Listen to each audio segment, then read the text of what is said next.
नमस्कार, मैं हूं सत्यपाल और आप देख रहे हैं CWB हिंदी न्यूज। शक संवत 1945 विक्रम संवत 2080 आज सावन अधिक मास के कृष्ण पक्ष की षष्ठी तिथि और दिन सोमवार है। तदनुसार अंग्रेजी तारीख 7 अगस्त सन 2023 आज सावन महीने का 5वां सोमवार भी है। सबसे पहले एक नजर दिन भर की सुर्खियों पर।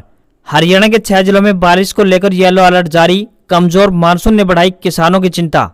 हरियाणा कांग्रेस में गुटबाजी होगी खत्म। हाईकमान को भेजी 32 नेताओं की सूची। आज होगी अहम बैठक। हरियाणा बोर्ड ने कई विषयों की परीक्षाओं को पोस्टपोन किया। नो हिंसा को देखते हुए जारी किया नया आदेश। हरियाणा के नौ में तनाव को देखते हुए इंटरनेट सेवाएं 8 अगस्त तक बंद। नौ में आज कर्फ्यू में 4 घंटे छूट।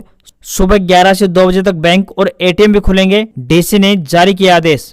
गुरुग्राम में नो हिंसा के विरोध में महापंचायत। हिंदू नेता बोले मेवात को यूपी में शामिल करें। सीएम योगी आदित्यनाथ जैसा चाहिए, मनोहर लाल जैसा नहीं।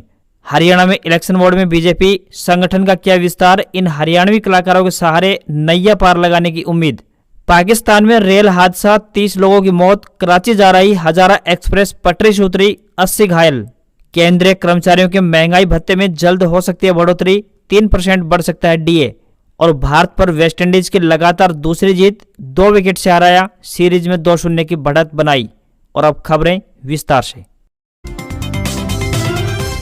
हरियाणा में मौसम विभाग ने 6 जिलों में बारिश को लेकर येलो अलर्ट जारी किया गया। मौसम विभाग ने उत्तरी हरियाणा के 3 जिलों अंबाला, यमुनानगर और कुरुक्षेत्र में भारी बारिश की चेतावनी जारी की गई। यहां 100 mm से ज्यादा बारिश का अनुमान लगाया गया। अन्य 16 जिलों में कहीं हल्की बूंदाबांदी की संभावना जताई गई। तो वहीं 9 अगस्त तक मानसून कमजोर रहने की स्थिति में रहेगा। वहीं 10 अगस्त से प्रदेश में एक बार फिर से बारिश के आसार जताए गए हैं। हिसार के कृषि मौसम विभाग ने बताया कि अगले 4 से 5 दिनों में हरियाणा में बारिश की गतिविधियों में कमी आने की संभावना जताई गई है। नम हवाओं के प्रभाव के कारण उत्तरी और दक्षिणी पश्चिमी जिलों में अलग अलग स्थानों पर हल्की बारिश तथा कुछ एक स्थानों पर छिटपुट बारिश हो सकती है। इस दौरान राज्य में दिन के तापमान में हल्की बढ़ोतरी की भी संभावना जताई गई है। हरियाणा सरकार ने फिरोजपुर झिरका विधानसभा सीट से कांग्रेस विधायक मामन खान इंजीनियर की सुरक्षा वापस ले ली है। सरकार ने 3 अगस्त को इस संबंध में आदेश जारी कर दिया था। वहीं सुरक्षा हटाए जाने के बाद कांग्रेस विधायक ने सुरक्षा को लेकर DGP हरियाणा, CID प्रमुख और CP गुरुग्राम को चिट्ठी लिखी है। उन्होंने अपनी जान को खतरा बताते हुए कहा है कि उन्हें लगातार धमकियां मिल रही है। बता दें कि नूंह जिले में 31 जुलाई को ब्रजमंडल यात्रा के दौरान हुई धार्मिक हिंसा से विधायक मामन खान का नाम भी जोड़ा जा रहा है। बीजेपी नेता सोशल मीडिया पर मामन खान को हिंसा के लिए उकसाने का आरोप लगा रहे हैं। उसके पीछे उनकी एक स्पीच का हवाला दिया जा रहा है जो उन्होंने इसी साल विधानसभा सत्र के दौरान कही थी। उन्होंने कहा था कि गौ रक्षा के नाम पर मोनू मानेसर और उसके कार्यकर्ता मेवात क्षेत्र में सरेआम गुंडागर्दी करते रहे हैं, हथियार दिखाकर लोगों को डरा रहे हैं। सरकार उनके खिलाफ कोई एक्शन नहीं ले रही थी, उल्टा उन्हें मेवातियों को मारने के लिए हथियार दे रखे हैं। इसी दौरान उनकी पटौदी से बीजेपी विधायक सत्यप्रकाश जरावता से बहस हो जाती है। उसी बहस में मामन खान मोनू मानेसर को मेवात आने की चुनौती देते हुए कुछ आपत्तिजनक बात भी कह जाते हैं। इसी को लेकर उनके खिलाफ सोशल मीडिया पर मुहिम चल गई है। हरियाणा विद्यालय शिक्षा बोर्ड यानी HBSC भिवानी ने नूंह दंगे से बिगड़ते हालातों को देखते हुए विद्यार्थियों की सुरक्षा को ध्यान में रखकर 7 से 9 अगस्त के बीच होने वाली DLED की परीक्षाएं स्थगित कर दी हैं। इससे विद्यार्थियों को बड़ी राहत मिली है। जिन विद्यार्थियों ने समय पर पढ़ाई नहीं की थी वे अब पढ़ाई कर पेपर की तैयारी कर सकेंगे। DLED रेगुलर, रीअपियर व मर्सी चांस की 7 से 9 अगस्त के बीच होने वाली सभी परीक्षाओं को स्थगित करने का फैसला हरियाणा विद्यालय शिक्षा बोर्ड ने ले लिया है। जल्द ही नई डेटशीट जारी की जाएगी।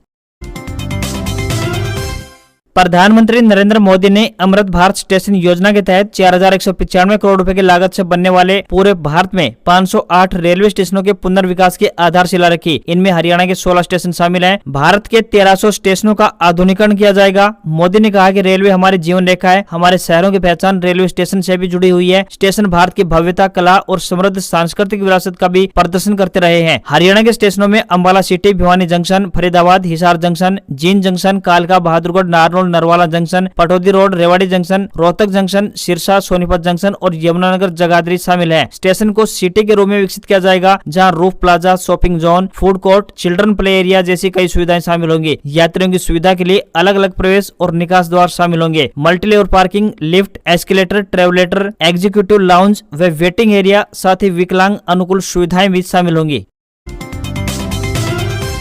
हरियाणा में हुई नौ हिंसा को लेकर सूबे के गृह मंत्री अनिल विज ने बड़ा फैसला लिया है। विज ने हिंसा के दौरान सीआईडी इंस्पेक्टर के हुए वायरल वीडियो की जांच के निर्देश जारी कर दिए हैं। अनिल विज ने कहा है कि इस वायरल वीडियो की जांच गृह विभाग के सचिव करेंगे। सीआईडी के इंस्पेक्टर ने दावा किया था कि उसके पास इस हिंसा को लेकर समय रहते इनपुट आ गया था और उसने आला अधिकारियों को सूचित भी कर दिया था। अनिल विज ने कहा कि इंस्पेक्टर के पास जो भी जानकारी थी उसने उसे किसके साथ साझा किया था, उस इंस्पेक्टर ने जिसे भी ये इनपुट दिया था, तो उन्होंने आगे क्या कार्रवाई की, सुरक्षा के क्या इंतजाम किए गए। इस पूरे मामले में गृह सचिव से रिपोर्ट मांग ली गई है। इसकी जांच की जाएगी कि किसके पास किस तरह की खुफिया जानकारी थी और उसे किस स्तर पर और किसके साथ साझा किया गया। नौ में हुई हिंसा की पूर्व सूचना को लेकर सरकार पर खूब सवाल उठ रहे हैं।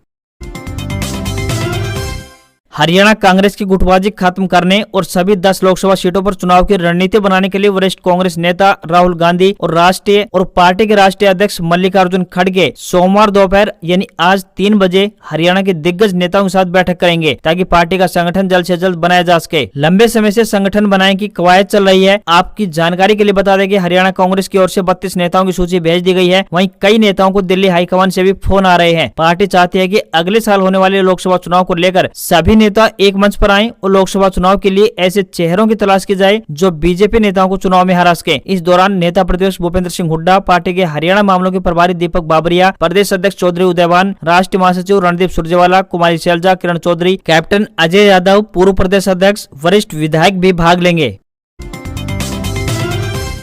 भाजपा के पूर्व मंत्री वीरेंद्र सिंह के पैतृक गांव डूमरखां स्थित राजकीय स्कूल में जेजेपी द्वारा प्रगति रैली का आयोजन किया गया। इस रैली में डिप्टी सीएम दुष्यंत चौटाला डूमरखां पहुंचे और खुले मन से हल्के में हुए कामों के बारे में विस्तार से जानकारी दी। उनके दावे के मुताबिक अभी तक 1000 करोड़ रुपए से अधिक के विकास कार्य हो चुके हैं। उन्होंने कहा कि हल्के में आजादी के बाद अब तक इतनी सड़कें नहीं बनी थी जितनी इन 4 सालों में बन गई है। बता दें कि हाल ही में वीरेंद्र सिंह ने खुले मंच से कहा था कि उचाना में अगर 100 काम भी हुए तो उनमें से 95 काम बीती सरकार में उनकी पत्नी प्रेमलता के द्वारा करवाए गए हैं। हल्के में विकास न करवाने के आरोप डिप्टी सीएम पर सांसद ब्रजेंद्र सिंह व पूर्व विधायक प्रेमलता भी लगाती रही हैं। डूमरखां गांव में जेजेपी प्रगति रैली करके हल्के में हुए विकास के कामों की जानकारी लोगों को मंच के माध्यम से डिप्टी सीएम दुष्यंत चौटाला द्वारा दी गई।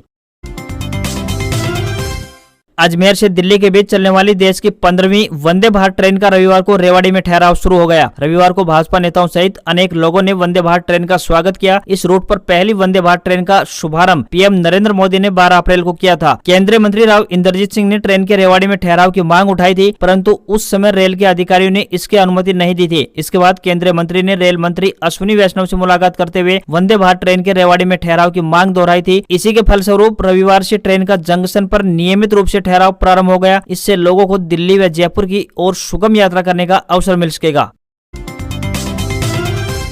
पानीपत के यमुना नदी किनारे बसे 40 गांव के किसानों ने रविवार को बाढ़ प्रभावित किसानों को मुआवजा देने की मांग को लेकर गांव सनौली खुर्द के मंदिर परिसर में महापंचायत की। महापंचायत की अध्यक्षता पत्थरगढ़ के सबसे बुजुर्ग किसान मौलवी हारून ने की। किसान महापंचायत में 3 प्रमुख मुद्दों यमुना से सटे सभी गाँव की सामलात की भूमि को मालिकियत में करने, यमुना का तटबंध टूटने से करीब 1 दर्जन गाँव के किसानों की हजारों एकड़ बर्बाद हुई फसल की 2 दिन में विशेष गिरदावरी करवाकर 50,000 रुपए प्रति एकड़ मुआवजा देने और हरिद्वार हाईवे पर गाँव तामशाबाद के पास बने एनएचआई के टोल पर आसपास के गांव के लिए अलग से फ्री वाली लेन बनाने पर चर्चा की गई। वहीं किसान महापंचायत में सभी गांव के किसानों ने जातिवाद व पार्टीबाजी से ऊपर उठकर एकजुट होकर अपने हकों की लड़ाई लड़ने का भी फैसला लिया गया। दिल्ली को गुरुग्राम से जोड़ने के लिए द्वारका एक्सप्रेसवे बनाया जा रहा है। एक्सप्रेसवे हरियाणा में 18.9 किलोमीटर तो वहीं राज्य की राजधानी दिल्ली में 10.1 किलोमीटर तक फैला होगा और इसकी लागत लगभग 9,000 करोड़ रुपए होगी। यह भारत का पहला 8 लेन नियंत्रित एक्सप्रेसवे है और यह यातायात की भीड़ को कम करेगा और वाहन यातायात पर पूर्ण नियंत्रण की अनुमति देगा। इनमें फ्लाईओवर, सुरंगें, रैंप, अंडरपास, ओवरपास, वायडक्ट और अन्य सड़क संरचनाएं शामिल है जो मोटर चालकों के लिए बेहतर और सुरक्षित ड्राइविंग अनुभव प्रदान करती है। लोग अपने घर और कार्यस्थल के बीच आसानी से आवागमन कर सकेंगे क्योंकि यह एक्सप्रेसवे विभिन्न क्षेत्रों को अद्भुत गति और सुरक्षित यातायात से जोड़ने का काम करेगा। इसके अलावा एक्सप्रेसवे भीड़ भाड़ और प्रदूषण को कम करेंगे जिससे शहर की विमानन सुरक्षा सुनिश्चित होगी। यह एक्सप्रेसवे देश की तकनीकी प्रगति में एक महत्वपूर्ण कदम होगा। देश भर में अगले साल लोकसभा और फिर हरियाणा में विधानसभा चुनाव होने हैं। ऐसे में सभी राजनीतिक दल अपनी अपनी तैयारियों में जुटे हुए हैं। वहीं भारतीय जनता पार्टी भी हरियाणा में लगातार तीसरी बार सत्ता हासिल करने का हर संभव प्रयास करेगी। इसी कड़ी में बीजेपी ने अपनी तैयारियों को मजबूत करने की दिशा में संगठन विस्तार करते हुए 3 जिलों में प्रभारी नियुक्त कर दिए हैं। इनमें महेंद्रगढ़ जिले में अजय बंसल, फतेहाबाद में देव कुमार शर्मा, तो वहीं मनीष यादव को फरीदाबाद प्रभारी की जिम्मेदारी सौंप दी गई है। साथ ही संगठन में इसके अलावा 5 हरियाणवी कलाकारों को भी विशेष आमंत्रित सदस्य के रूप में शामिल किया गया है। इनमें बिंद्र दनोदा, हरियाणा के लेखक और डायरेक्टर रमेश चहल, हरियाणा की पहली रैपर इंदु फोगाट, फिल्मी कलाकार रवीना बिश्नोई और पूजा हुड्डा शामिल हैं। हरियाणा पुलिस लगातार हाईटेक होती जा रही है। स्टेट क्राइम रिकॉर्ड ब्यूरो यानी SCRB ने नवीनतम अपराध एवं आपराधिक ट्रैकिंग नेटवर्क यानी CCTNS को अब डायल 112 से इंटीग्रेटेड कर दिया है। इससे अब शिकायत करने पर संबंधित थाने में खुद ही शिकायत पहुंच जाएगी। यही वजह है कि इस बार फिर हरियाणा को रैंकिंग में पहला स्थान मिला है। रैंकिंग में हरियाणा पुलिस की इस तकनीकी को खूब वाहवाही मिली है। हरियाणा पुलिस ने इस बार उत्तर प्रदेश यानी यूपी पुलिस को हराकर पहला स्थान हासिल किया है। यह रैंकिंग हर महीने राष्ट्रीय अपराध रिकॉर्ड ब्यूरो यानी NCRB के द्वारा जारी की जाती है। एक बार फिर से प्रथम स्थान आने पर प्रदेश के पुलिस महानिदेशक DGP प्रशांत कुमार अग्रवाल ने पुलिस विभाग की पीठ थपथपाई है। हरियाणा के नौ में हिंसा के दौरान जिस सहारा होटल से पत्थरबाजी की गई थी, प्रशासन ने उसे गिरा दिया है। रविवार को कड़ी सुरक्षा के बीच इस होटल पर बुलडोजर चलाकर पूरी तरह से ध्वस्त कर दिया गया। रविवार को लगातार तीसरे दिन नौ में अवैध निर्माण हटाए गए। वहीं पुलिस और प्रशासन का कहना है कि ये सब 31 जुलाई की हिंसा में शामिल दंगाइयों के हैं या फिर इनका दंगा फैलाने में इस्तेमाल हुआ था। सरकार ने कांग्रेस MLA मामन खान की सिक्योरिटी हटा दी है। मामन खान इंजीनियर नौ की फिरोजपुर झिरका सीट से विधायक है। शनिवार देर रात सरकार ने फरीदाबाद और गुरुग्राम के पटौदी, मानेसर व सोना इलाके से इंटरनेट पर लगाई गई पाबंदी भी हटा ली। हालांकि 9 में 8 अगस्त और पलवल में 7 अगस्त की रात 12 बजे तक इंटरनेट बंद रहेगा। 9 में हिंसा के 7 दिन बाद भी जिले के कर्फ्यू जारी है। इसमें प्रशासन ने ढील दी है। आज यानी सोमवार को सुबह 9 बजे से लेकर दोपहर 1 बजे तक आवाजाही की जा सकती है। वहीं कर्फ्यू के दौरान सुबह 10 बजे से लेकर दोपहर 3 बजे तक बैंक व ATM खोलने के आदेश जारी किए गए हैं। बैंकों में लेन देन के लिए सुबह 11 बजे से लेकर दोपहर 2 बजे तक का समय दिया गया है। इसरो ने रविवार 6 अगस्त को रात करीब 11 बजे चंद्रयान 3 की ऑर्बिट घटाई। यान अब चंद्रमा के 170 किलोमीटर गुणा 4313 किलोमीटर की ऑर्बिट में शामिल हो गया है। यानी चंद्रयान ऐसी अंडाकार कक्षा में घूम रहा है जिसमें उसकी चांद से सबसे कम दूरी 170 किलोमीटर और सबसे अधिक दूरी 4313 किलोमीटर रह गई है। ऑर्बिट बदलने के लिए चंद्रयान के कुछ इंजन कुछ देर के लिए फायर किए गए। इसरो ने बताया कि अब कक्षा को और कम करने का अगला ऑपरेशन 9 अगस्त 2023 को दोपहर 1 बजे से लेकर दोपहर 2 बजे के बीच किया जाएगा। ये 23 अगस्त को चंद्रमा पर लैंड करेगा। केंद्रीय कर्मचारियों को मिलने वाले महंगाई भत्ते यानी DA में जल्द ही बढ़ोतरी होने जा रही है। मीडिया रिपोर्ट्स की माने तो 1 मार्च को होने वाली कैबिनेट की बैठक में सरकार DA में बढ़ोतरी पर फैसला ले सकती है। सरकार 3% DA बढ़ा सकती है। अगर ऐसा होता है तो उनका महंगाई भत्ता 42% से बढ़कर 45% हो जाएगा। इसका सीधा फायदा करीब 52 लाख केंद्रीय कर्मचारियों और साथ ही 60 लाख पेंशनर्स को होने वाला है। बढ़े हुए महंगाई भत्ते का फायदा 1 जुलाई 2023 से मिलेगा। बता दें कि महंगाई भत्ता साल में 2 बार बढ़ाया जाता है। आज खबरों में इतना ही। देखते रहिए आपका अपना हरियाणा का सबसे बेहतरीन news channel CWB Hindi news. नमस्कार।